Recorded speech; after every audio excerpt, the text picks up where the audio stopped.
ഞാനിന്ന് ഷെയർ ചെയ്യുന്നത് north Indian style paneer മസാലയാണ്. ഇത് ചപ്പാത്തി, പൊറോട്ട, കുബൂസ്, അപ്പം തുടങ്ങിയ പലഹാരങ്ങളുടെ കൂടെയും നെയ്ച്ചോറ്, ഫ്രൈഡ് റൈസ്, പുലാവ് തുടങ്ങിയവയുടെയൊക്കെ കൂടെ നല്ല കോമ്പിനേഷനാണ് കേട്ടോ.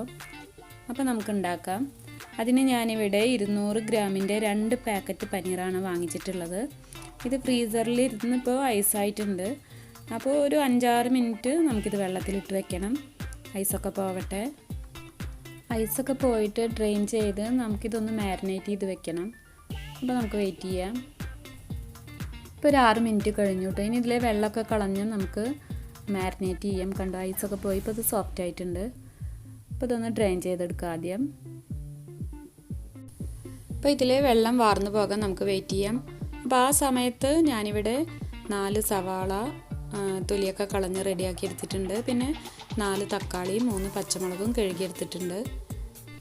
പിന്നെ ഇതിലേക്ക് വേണ്ട ജിഞ്ചർ ഗാർലിക് പേസ്റ്റും റെഡിയാക്കിയിട്ടുണ്ട്. ഇനി നമുക്ക് പനീർ മാരിനേറ്റ് ചെയ്യുന്നതിന് വേണ്ടി ഒരു ബൗളിലേക്ക് ഇട്ട് കൊടുക്കാം. എന്നിട്ട് അതിലേക്ക് 1/2 ടീസ്പൂൺ മുളക് പൊടി ഇതുപോലെ വിതറി ഇട്ട് കൊടുക്കുക. എങ്കിലേ ഉള്ളൂ എല്ലാ ഭാഗത്തേക്കും എത്തുക. പിന്നെ 1/4 ടീസ്പൂൺ മഞ്ഞൾപ്പൊടി, പിന്നെ ഇതിലേക്ക് ആവശ്യത്തിനുള്ള ഉപ്പ്. എന്നിട്ട് നന്നായി ഒന്ന് കുടഞ്ഞ് ഇതെല്ലാം ഒരുപോലെ എല്ലായിടത്തും ആകുന്നത് വരെ ഇതുപോലെ ഒന്ന് തട്ടി എടുക്കുക. അതിനുശേഷം ഒരു 4 മിനിറ്റ് നമുക്കിതൊന്ന് റെസ്റ്റ് ചെയ്യാൻ വയ്ക്കാം. അപ്പോൾ ആ ടൈമിൽ ഞാനിവിടെ ഈ സവാളയൊക്കെ ഒന്ന് ചോപ്പ് ചെയ്തെടുക്കുന്നുണ്ട്. ഞാനിവിടെ ചോപ്പറിലാണ് കേട്ടോ ചോപ്പ് ചെയ്യുന്നത്. അങ്ങനെ തന്നെ വേണമെന്ന് നിർബന്ധമൊന്നുമില്ല. കട്ടിംഗ് ബോർഡിൽ വളരെ തിന്നായിട്ട് സ്ലൈസാക്കി എടുത്താലും മതി. ഈ ചോപ്പറിലൊക്കെ ആകുമ്പോൾ നമുക്ക് പെട്ടെന്ന് പണി കഴിയും. അതുകൊണ്ടാണ് ഞാൻ ഇതിലാക്കുന്നത്. അപ്പോൾ ഇതൊന്ന് ചോപ്പ് ചെയ്തെടുക്കാം.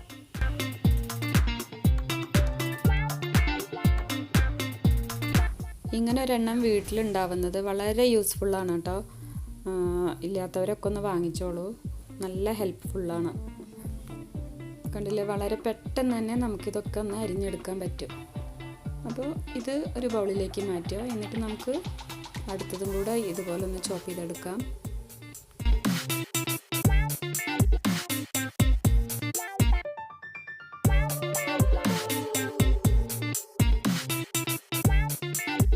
ഇപ്പോൾ സവാള നല്ലപോലെ ചോപ്പ് ചെയ്തെടുത്തിട്ടുണ്ട്. ഇനി ഞാൻ ഇതിൽ തന്നെയാണ് ഈ തക്കാളി ക്രഷ് ചെയ്തെടുക്കുന്നത്.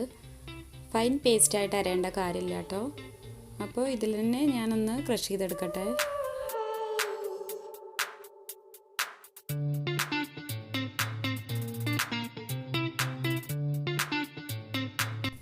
ഇതൊരു ബൗളിലേക്ക് മാറ്റാം. എന്നിട്ട് ഇതുപോലെ തന്നെ നമുക്ക് ബാക്കിയുള്ള തക്കാളിയും ചെയ്തെടുക്കാം.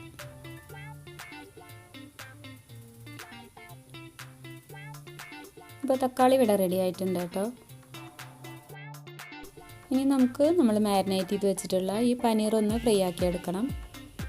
ഒരു പാൻ ചൂടാക്കിയിട്ട് അതിലേക്ക് 2 table spoon butter, 2 table spoon sunflower ഓയിലും ചേർത്തിട്ട് രണ്ടും കൂടെ മിക്സ് ആക്കിയിട്ടാണ് അതിലാണ് ഫ്രൈ ആക്കി എടുക്കുന്നത് കേട്ടോ. ഒരു 4 മിനിറ്റ് നമുക്ക് മീഡിയം ഫ്ലെയിമിലിട്ടിട്ട് ഓവർ കുക്കാവാതെ തിരിച്ചും മറിച്ചിട്ടിട്ട് ഇതൊന്ന് ഫ്രൈ ആക്കി എടുക്കാം. ഹൈ ഫ്ലെയിമിലിടാതെ മീഡിയം ഫ്ലെയിമിൽ തന്നെ ഫ്രൈ ആക്കാം കേട്ടോ. അല്ലെങ്കിൽ നമുക്കത് കരിഞ്ഞ് പിടിച്ച് അതിൻ്റെ ഫ്ലേവർ നഷ്ടമാവും. അപ്പോൾ ഒരു 4-5 മിനിറ്റ് മീഡിയം ഫ്ലെയിമിൽ എല്ലാ ഭാഗവും ഒന്ന് ഫ്രൈ ആകുന്നത് വരെ തിരിച്ചു മറിച്ചിട്ട് നമുക്ക് വേവിച്ചെടുക്കാം. പനീറിന് അത്യാവശ്യം വെള്ളമൊക്കെ ഇറങ്ങി വരും കേട്ടോ. അപ്പോൾ അതൊന്നും വറ്റിച്ചെടുക്കേണ്ട കാര്യമില്ല. ഒരു 4 മിനിറ്റ് നമുക്കിത് ഇതുപോലെ ഒന്ന് ഫ്രൈ ആക്കിയെടുത്താൽ മാത്രം മതി. അപ്പോൾ പനീർ ഇവിടെ റെഡി ആയിട്ടുണ്ട്. ഞാനൊരു 4 മിനിറ്റ് ഫ്രൈ ആക്കി എടുത്തിട്ടുണ്ട്. ഇനി നമുക്ക് സ്റ്റവിൽ നിന്ന് വാങ്ങി വയ്ക്കാം. ഇനി ഒരു പാൻ ചൂടാക്കിയിട്ട് അതിലേക്ക് 1 ടേബിൾ സ്പൂൺ കടലമാവ് ചേർത്ത് കൊടുക്കാം. എന്നിട്ട് കരിയാതെ മീഡിയം ഫ്ലെയിമിൽ 2-3 മിനിറ്റ് ഒന്ന് റോസ്റ്റ് ചെയ്തെടുക്കുക. നമ്മുടെ ഗ്രേവിക്ക് തിക്നെസ് കൊടുക്കാൻ വേണ്ടിയിട്ടാണ് ഇത് ചേർക്കുന്നത്.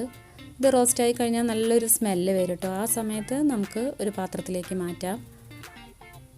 അതിനുശേഷം ഞാനിവിടെ സെയിം പാൻ തന്നെ ചൂടാക്കിയിട്ടുണ്ട്. എന്നിട്ട് അതിലേക്ക് 1.5 ടേബിൾ സ്പൂൺ ഓയിലാണ് ചേർത്ത് കൊടുത്തിട്ടുള്ളത്.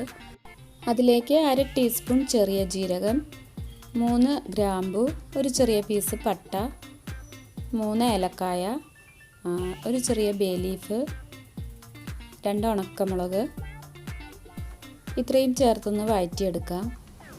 ഇത് റോസ്റ്റായി വരുന്ന സമയത്ത് നമുക്കതിലേക്ക് ചോപ്പ് ചെയ്ത് വെച്ചിട്ടുള്ള സവാള ചേർത്ത് കൊടുക്കാം.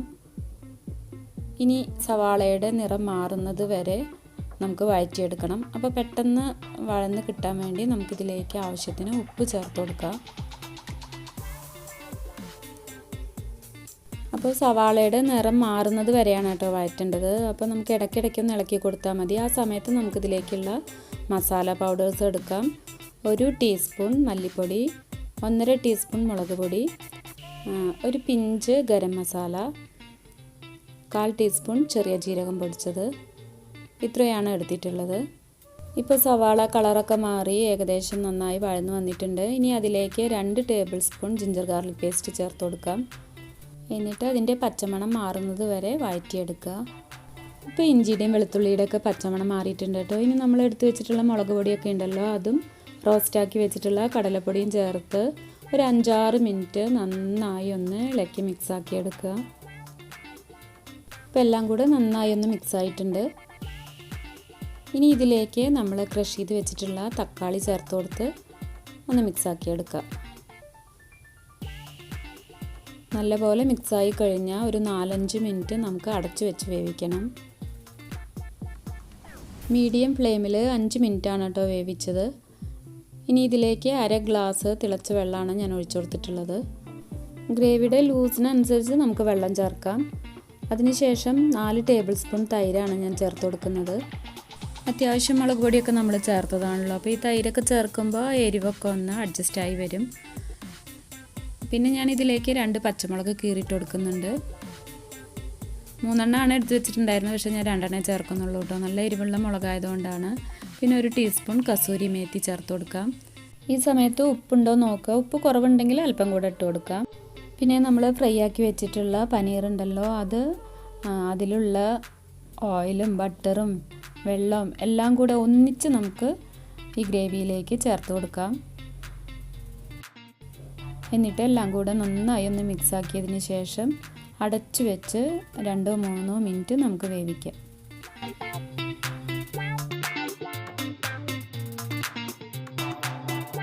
അപ്പോൾ നമുക്കൊന്ന് തുറന്ന് നോക്കാം.